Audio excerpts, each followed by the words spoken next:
we haven't had a lot of practice talking about. For a little kid, the way we feel about their family is how we feel about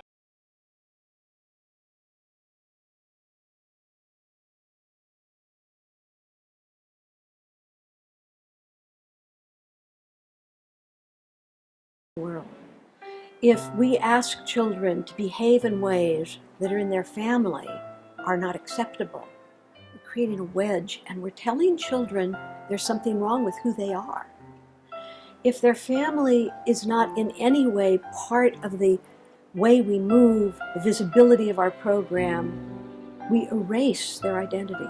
We make them less than. We teach them shame. And our blindness to that, our inability to think about it, is bigger than us. As a society, we tend to not think about kids this way.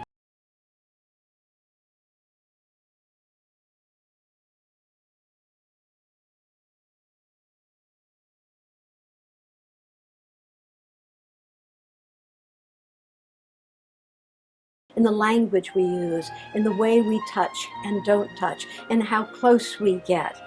How do we make them visible on our walls and pictures in the books we read? The family structure, the family racial identity, the family culture, the family language. How do we take all of that and bring it into our classrooms?